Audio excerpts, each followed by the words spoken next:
Wake that ass up. Early in the morning. The Breakfast Club. Morning, everybody. It's DJ Envy, Angela Yee, Charlamagne the Guy. We are the Breakfast Club. We got a special guest in the building. Yes, indeed. Tommy Davidson. Welcome. Right here. I made it. I made it back. You made it. I made it back. Camera angles. You made it back?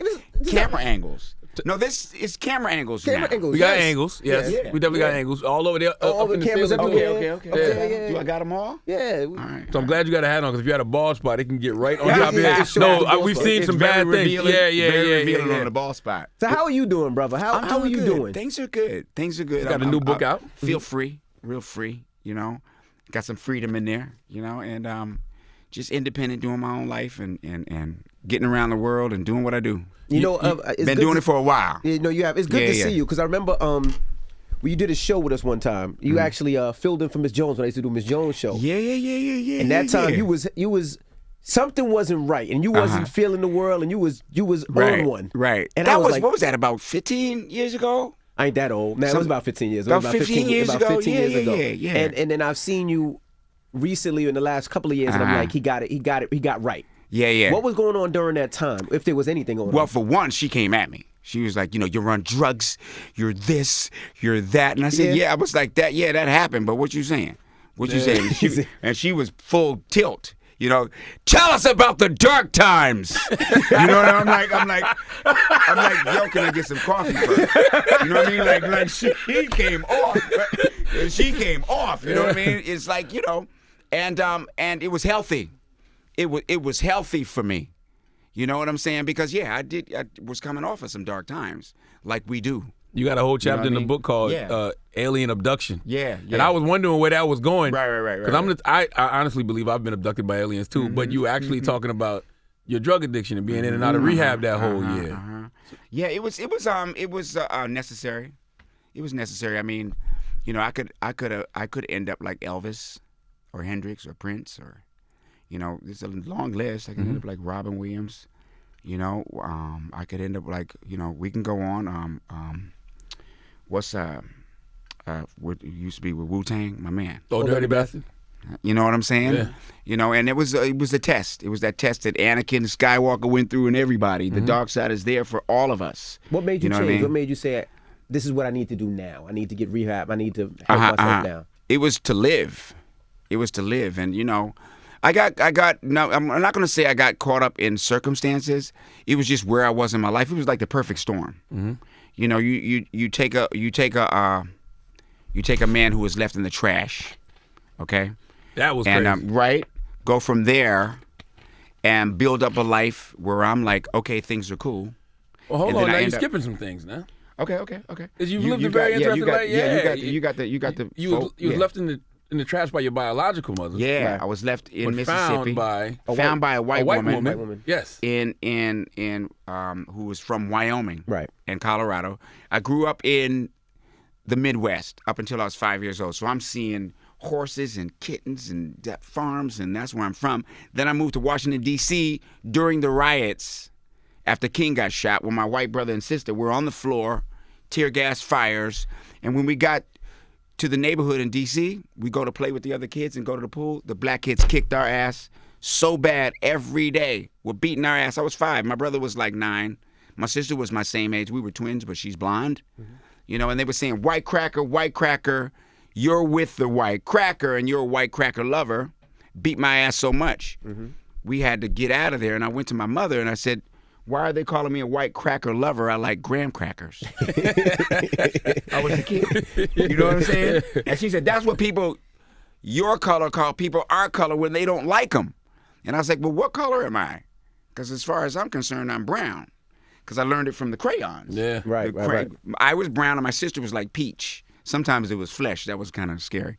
But that's what I learned. And I thought whatever we are, I'm a brown one of those because I grew up around animals. So a horse can have a coat. The horse could be black. It can have a coat that's white. Right. Or a cat that's like gray could have a black one, a white one, a speckled one.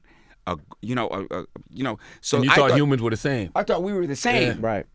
So that was like, oh, are you kidding me?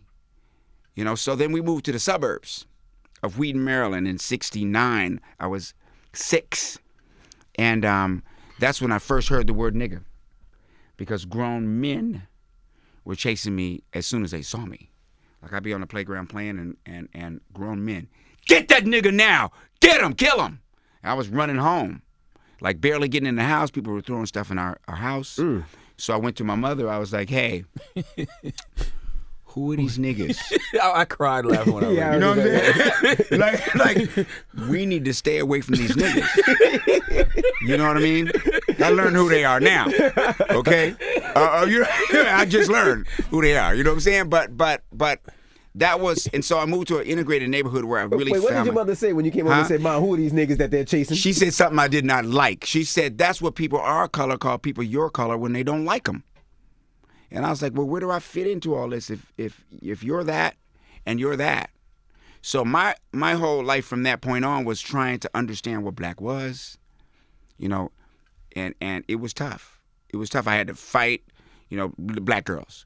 You know, I had to fight 6 and 7 black girls all the time because all of them decided they were going to whip my sister ass for no reason. My sister ain't do nothing to nobody. And then I got to fight their brothers. You know, and this is in D.C., you know, and here in New York. You know, so that was confusing for me, but I got to putting it together. But it was confusing, you know, because I was ashamed. You know, my mother would come to school. I ain't want her to come to school because as soon as she came to school, all the black students were like, you know, you ain't really black. And I'm like, tell the fucking police that. Right. You know what I mean? Yeah. Like, yeah, because that's what they've been calling me, black nigga. What was, you know, you read the book, you'll know, but like it gave you a different perspective on race being raised by a white family. What was that perspective per se? That we're all the same. Yeah. You know, because my grandfather, my aunt, my whole family was white. And what I learned about race was from my family. Like my grandfather was the first one to tell me. I was playing Cowboys and Indians. I was like 4. He leaned down to me. He said, you know, the Indians are the heroes. He said, I want you to make sure that they win this battle. You know, and he said all cowboys didn't kill Indians, you know. And I read the novel Bury My Heart at Wounded Knee when I was like 7. My mother used to make me read novels, you know. And so my knowledge of what race was given to me by my family.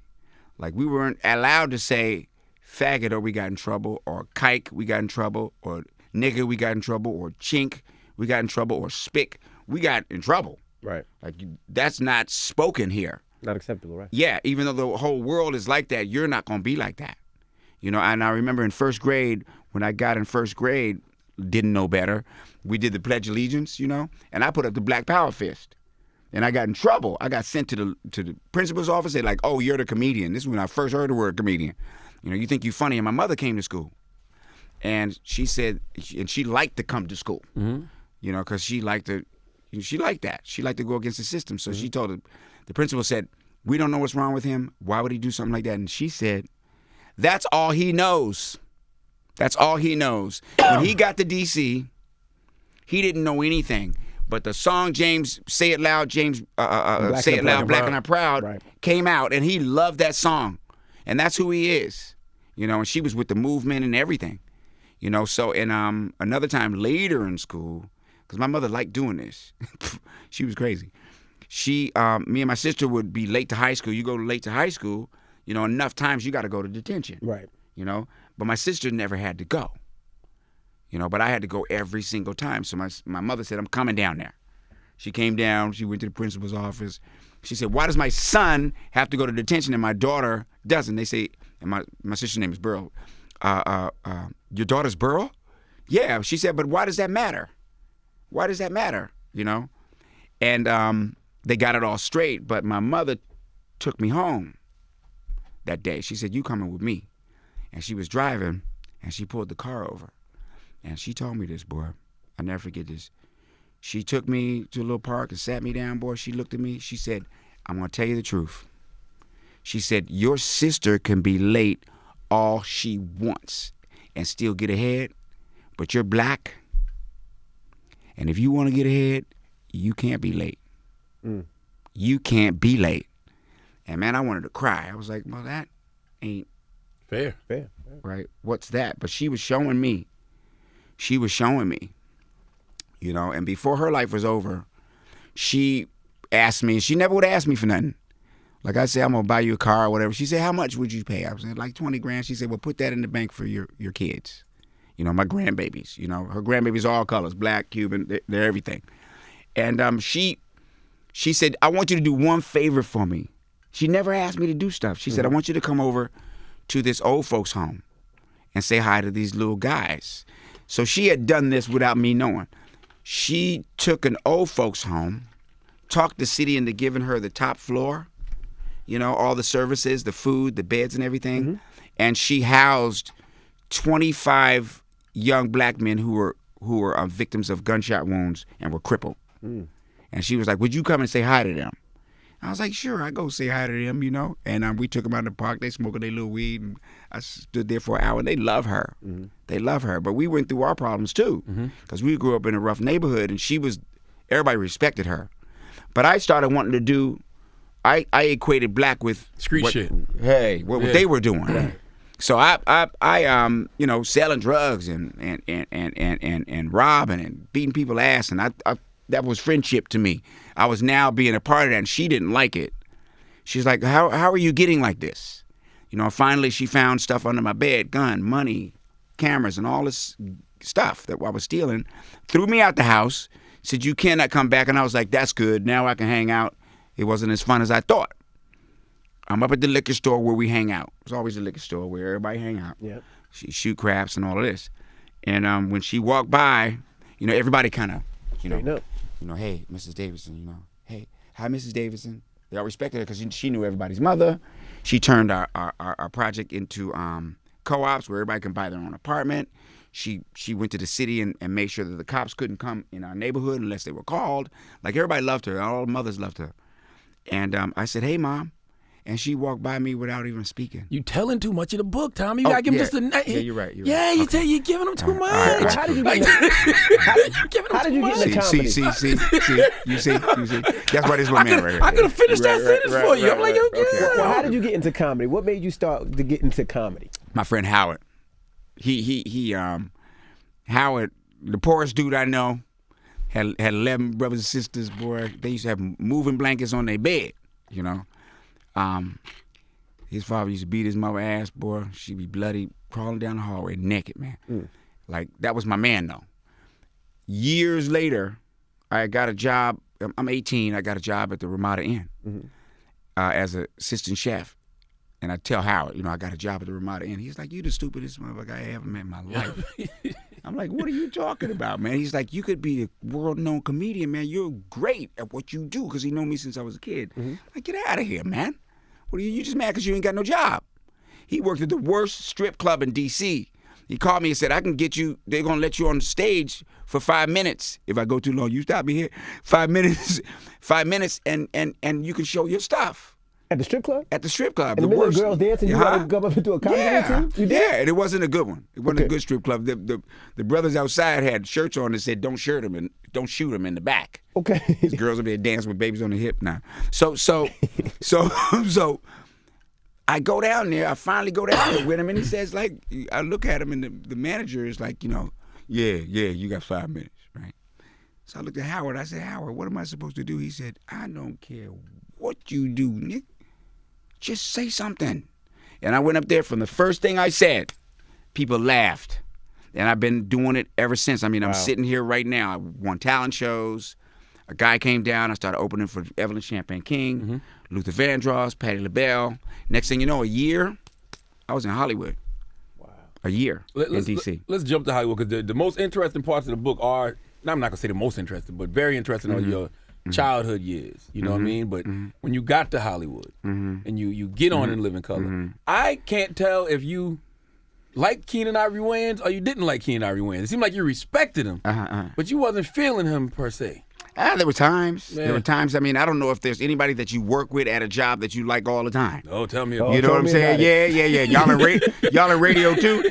Y'all are in here, but everything else is out there. Yeah, absolutely. They come and give you a note and go, "We want you to do this and that," and then you do it, and then you come back and they go, "We didn't listen." Like, how you gonna tell me to do something and you ain't even listen? Well, anyway.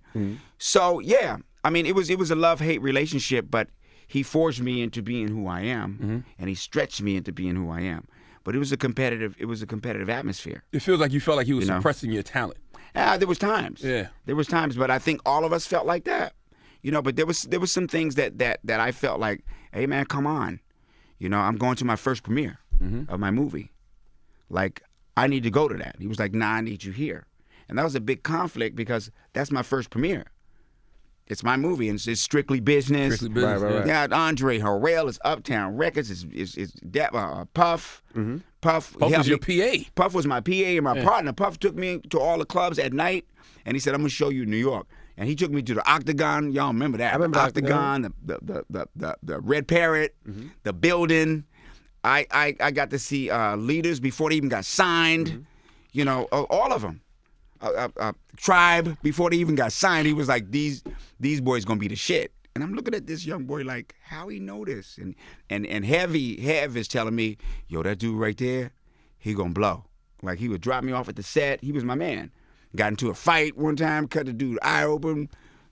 Big union guy came out. Giving away too much from the book. Okay. I'm glad I got a gun. But I got you. But yeah, it was tough. It was an atmosphere where it was all or nothing, and that bothered me, and we got into that. But he's like a brother. He's like a brother. We fought. We had our times where we went up against each other, but he's still the genius Professor Xavier of In Living Color. He took us mutants, me, Jim Carrey, Jamie Foxx, took all of us, put us together, taught us how to fight together like superheroes, and we got it done. Did he know you felt that way, or he didn't realize it until he read the book, if he's read the book? Yeah, I felt that way. Okay. We had words. We had words about it. You know what I mean? I don't know if I was going to be on In Living Color, after that. After Strictly Business, yeah. After that, I didn't even know I was going to be on it, and then I ended up on it, and we had words. But, that's how it goes. But that was 25 years ago. And, we toured and doing In Living Color, and the family's still a friend of mine. But, everything is not always perfect. You know what I mean? For lack of a better example, look at Kobe and Shaq and how that went. But at the end of it all, the love remains. And that's the most important thing that we got to have. Or for lack of a better example, Pac and Big. With that whole thing going, everybody know they're the best, and certain people wouldn't be on the horizon right now if they wasn't gone. And things go the way that they supposed to go too. Because I don't know if we'd have saw Jay. I don't know if we'd have saw Kanye, because those guys was like, You know what I mean? So things go the way they go. You got a Pac story in the book too. Oh yeah. That dude. Beautiful guy. When I met him, I was expecting this, LA dude, I'm in the core, I'm in the core. That's how they say it. Core, I thought he was gonna be like that, but he was real sweet. He was real respectable to me. He called me Mr. Davidson. I was like, you can call me Tom, man. He was like, no, I just glad being here. And then something happened with their car. Don't tell the story. Okay. Yeah. But it's good. Yeah. It's really good. Yeah. Whoa. Now, you had a white family. You're black. Your older brother was gay. Right? So you had all that diversity in your house. Was it a culture shock when you got in the industry and it didn't reflect that diversity? No. Because I had already had my training. You know what I mean? I already had my training. Like, now people are talking about LBG. What's the rest? There's another letter. It's a lot of them. I don't know. I don't ever try to say it.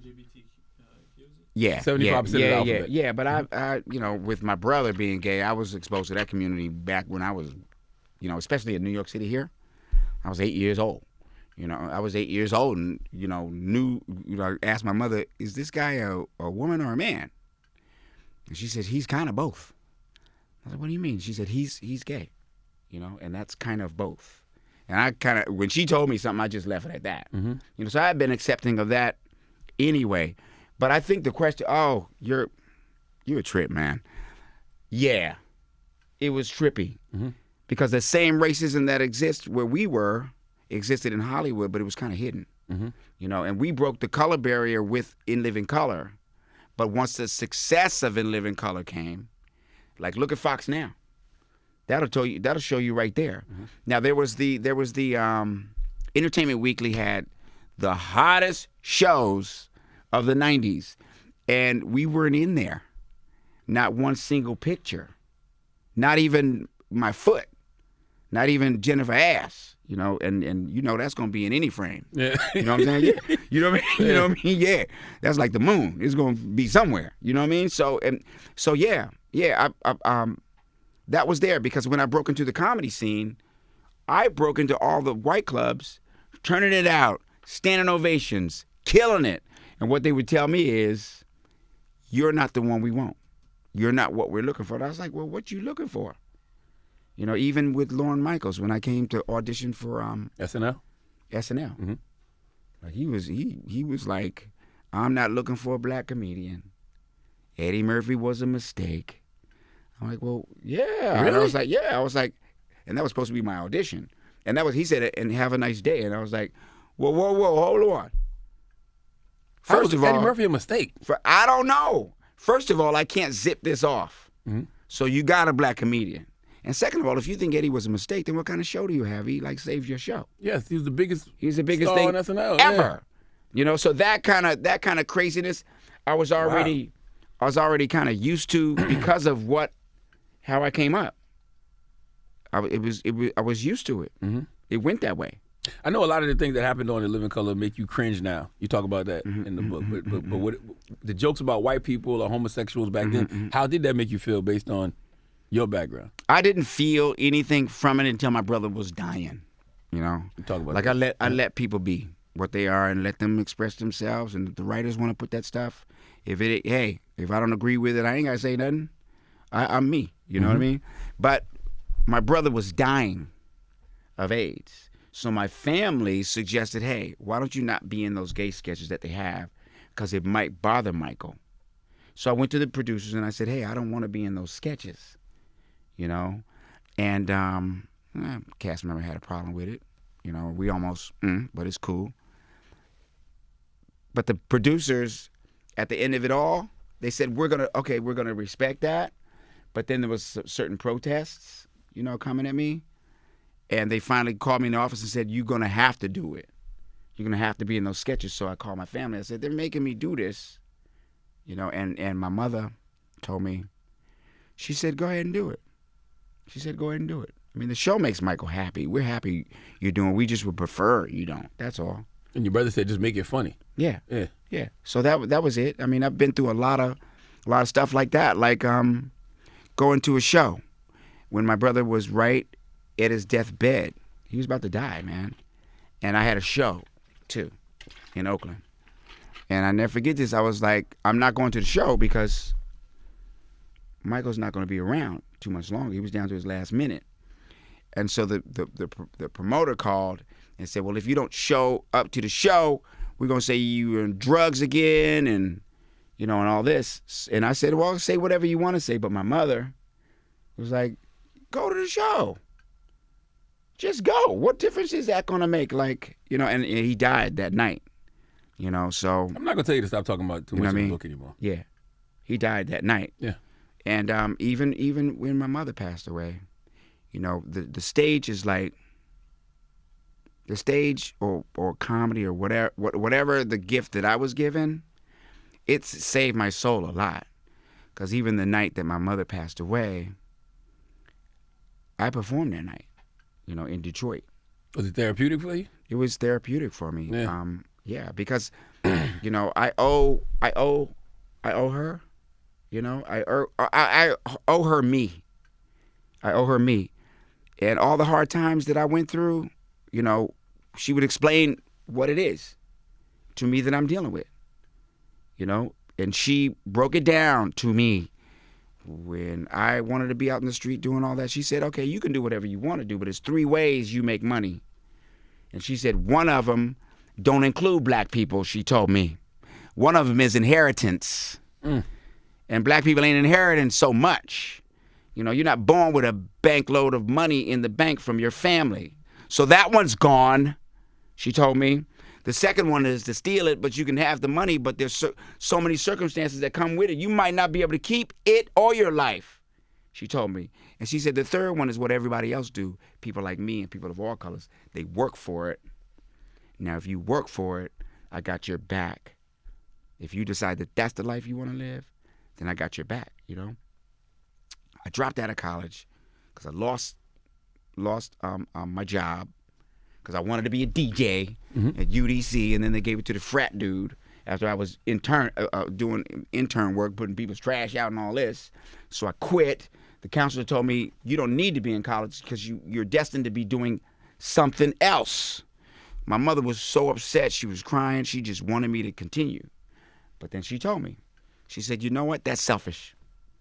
I wanted you to go to college. When I saw you in that trash, I wanted you to be successful in that way, but that's what I want for you.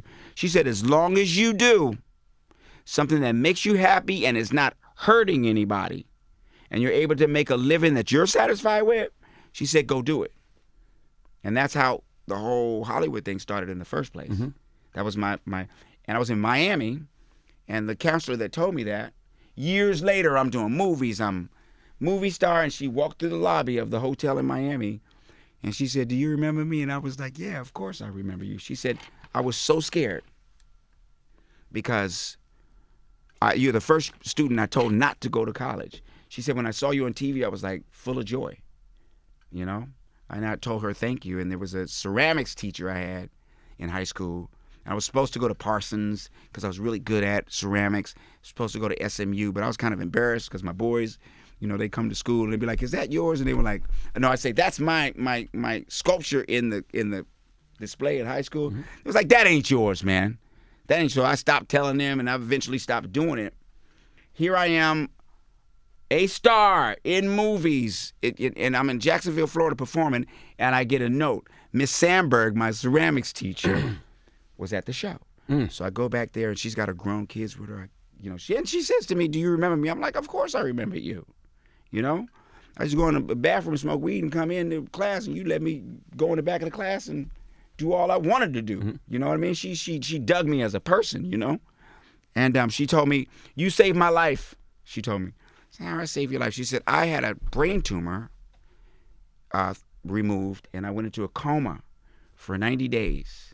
And she said, I heard your voice, and I woke up and you were on the TV. And I said, you was in living color.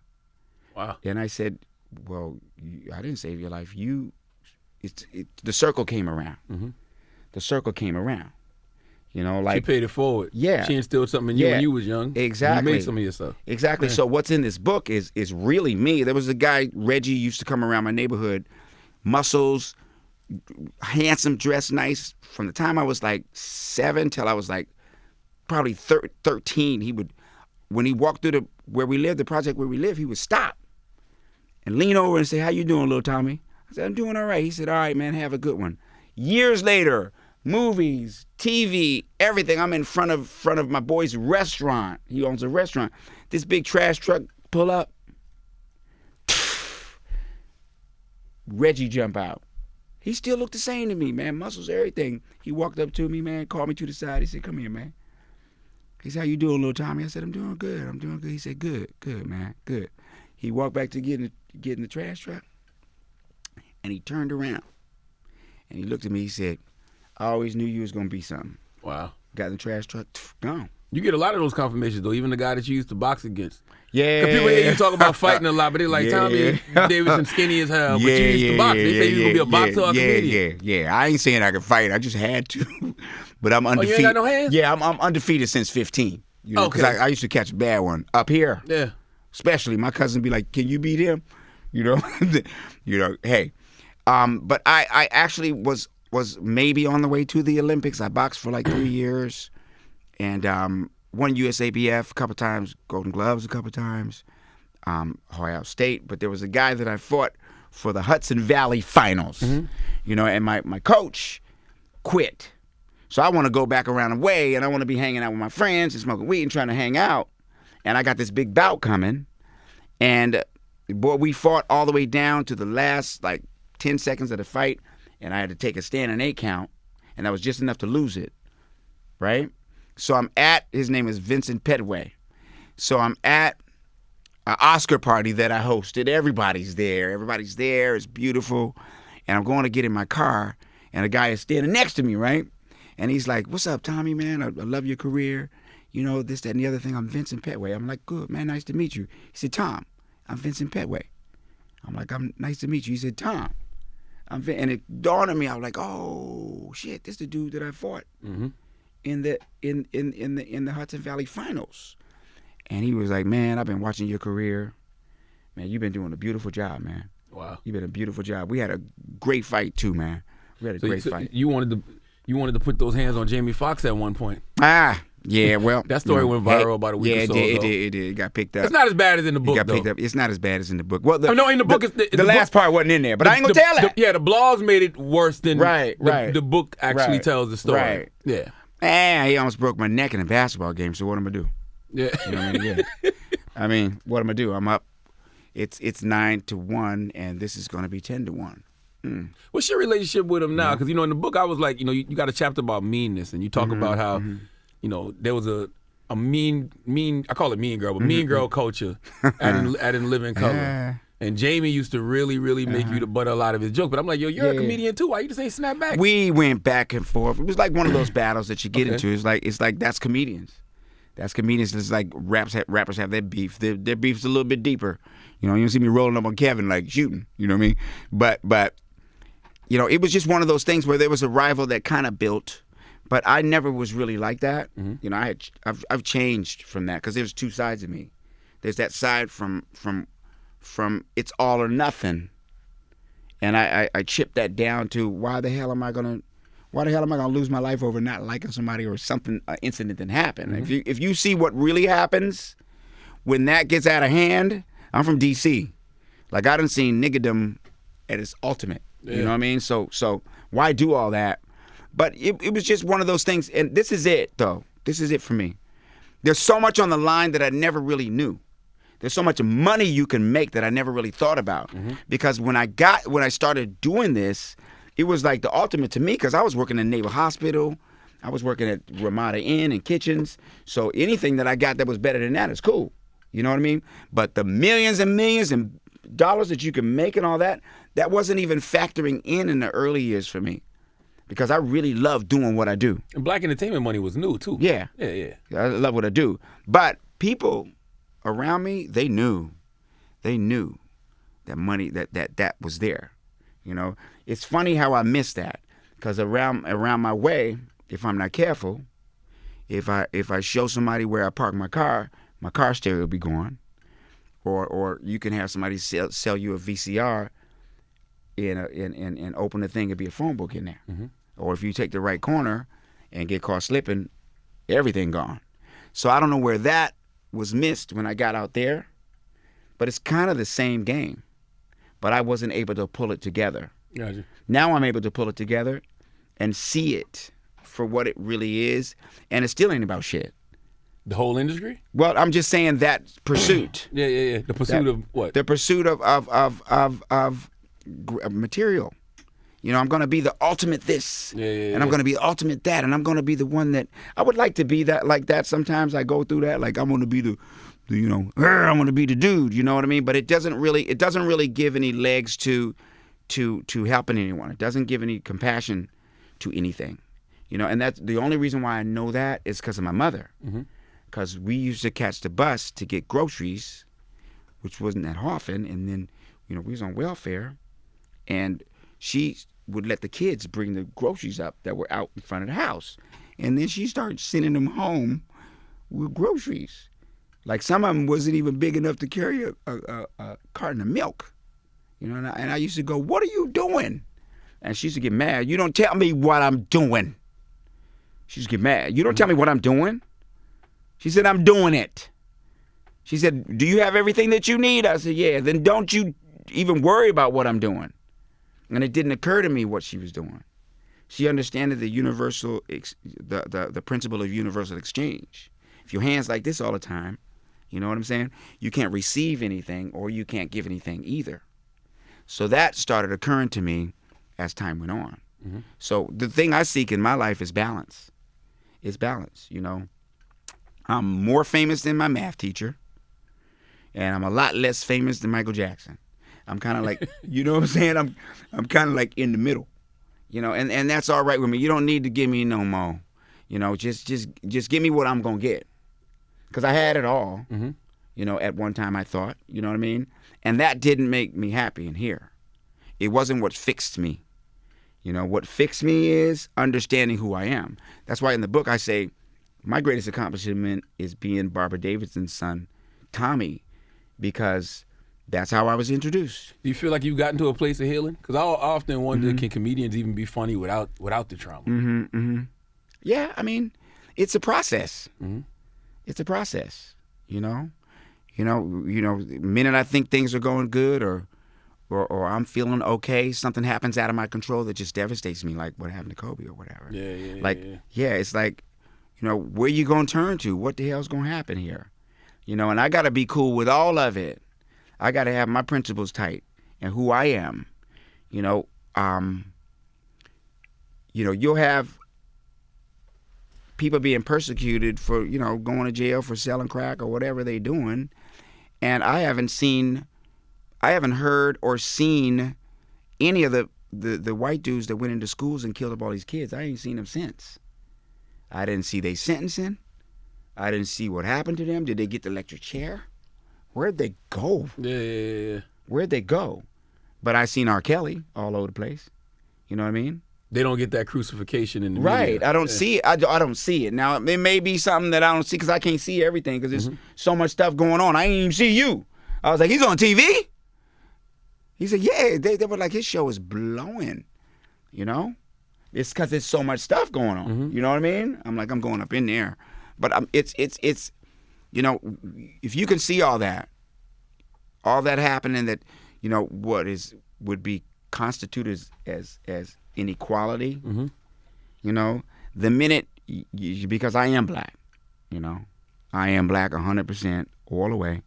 So when you do really realize that you are African American, there's brands of blacks, Africans. There's Haitian, Jamaican, Caribbean. There's, we're in London. We're everywhere. What the diaspora brought us was that we're spread all over the world now, and now we got mass media, and now we got communications. We're the leaders. We're the leaders of the new world right here.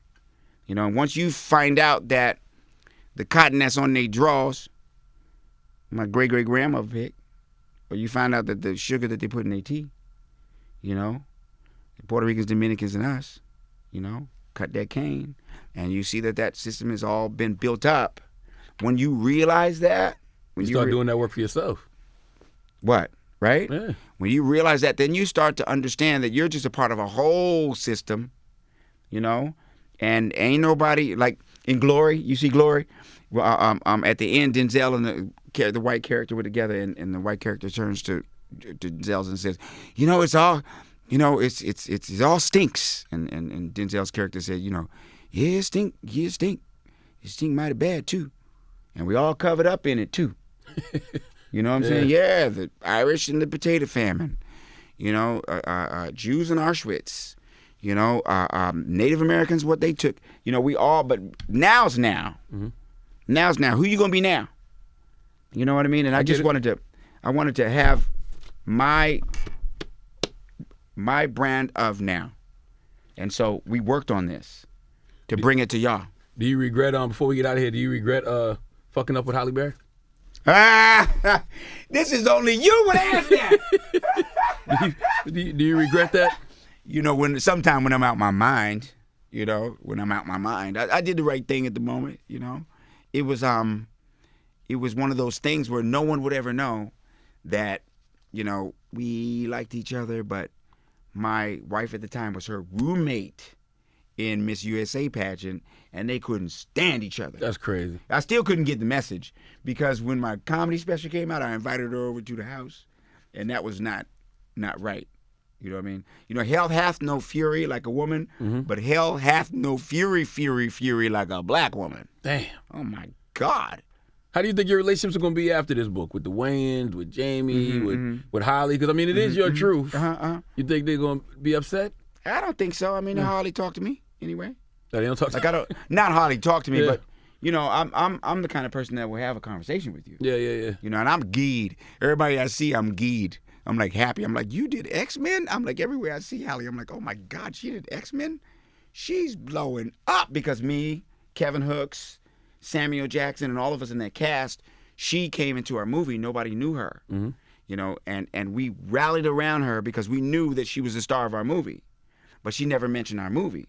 I'm like, why you never mention our movie? But still, I got love for her like X-Men, and she's blowing up, and you know, the conversations aren't what they used to be, but that doesn't mean they won't be. Got you. But I'm geeked about everybody I see. I see Jamie, I'm like, oh man, yo, you're blowing. He's doing his thing. So I'm like, hey man, what was it like working with Tarantino? I want to know. Do you ever fuck with him? Like, You remember know? when you tried to rip my underwear off? Nah. Okay. Nah. No problem. Yeah, it's some things you know and they know. Yeah. You know and I know. You know that because I thank him for that actually, because hadn't it been for that sketch, that's one of the best sketches in Living Color. Mm-hmm. You know what I mean? It's just like a relationship with a girl that you had. She break your heart to death. Ain't nothing worse than a heartbreak. You can't. Every song you hear is about her. Everything you breathe is like hurts. You know what I'm saying? But when that hurt leaves, then you look at what's next, and you say, man, if that didn't happen, that wouldn't have happened. If this stuff didn't happen, I wouldn't be here in the state that I'm in. Mm-hmm. And this is the last day I have until tomorrow. That incident that we all just witnessed, with Kobe, is evidence that we're not going to be here, mm-hmm. or we don't know when that. We're all borrowing clothes. Mm-hmm. You know what I mean? We're all borrowing cars. So for me to be here now, I want to be the best that I can be, not just in my profession. Like I've pretty much proven that I'm like the Michael Jordan of comedy. You know what I mean? I dunk with both hands. I go left. I steal. I don't miss threes. You're versatile. My foul shots are like butter. You think the Michael Jordan of comedy? That's a big statement, Tommy. Come on. Look at the stats. Look at the stats. But he doesn't got to go around saying that. Yeah, I'm Michael Jordan. So I'll say I'm Tommy Davidson. Yeah, because when you hear Michael Jordan, you think like the greatest of all time. You think Mm-hmm. you're the greatest comedian of all time? I think that I'm. Because you got Pryor, you got Murphy. Right, I'd say I'm among them. Okay. I say I'm among them. You think you're one of the Pryor's gotcha. gone. Eddie don't do it no more. We're headed towards the mountaintop now. Mm-hmm. You know what I mean? I know that when I was on the show with Pryor, and Eddie Murphy, I tell you who said it. Pryor said it. Now. Yeah, you used to go in the middle of them. Pryor said it. I had a set for the first time in the main room. They had 30 minutes. I had 30 minutes. I was in the middle. And turned it out. Right? And like Lamar did this season, a rookie, and just like, okay, catch me, whatever. You know what I mean? When it was all done, I'm in a little closet. And they got the good green room. They got the bitches. They got it's good food. They got a leg of lamb in that bitch. Whatever, right? right. And so I'm in a little closet, just me and my manager, and Richard Pryor, not to describe any camera angles like Bruce Lee said in an interview in 1966. Everybody loved Bruce Lee in New York. So he came and found me. And he walked up to me, man. He looked at me up and down. He shook his head. He went, "You's a funny motherfucker." Walked away. And I was like, yes! That's all you needed. I called my mother. She was like, I told you not to leave. Something was going to happen. You know what I mean? So, there it is, man. Well, Tommy Davidson, Living in Color. When does it drop? It I got an dropped advance day copy. before yesterday, and now it's out. That's out right now. So Living in Color is out right now. Go get it. It's a very good book. A lot of great stories in there about Thank you, man. a lot of Appreciate our it, man. cultural icons. Thank Tommy, you. thank you Really for coming, brother. You're always the best, man. Yes, Good sir. for you. Good for Appreciate you, man. It's the Breakfast Always Club. the truth. Always the truth.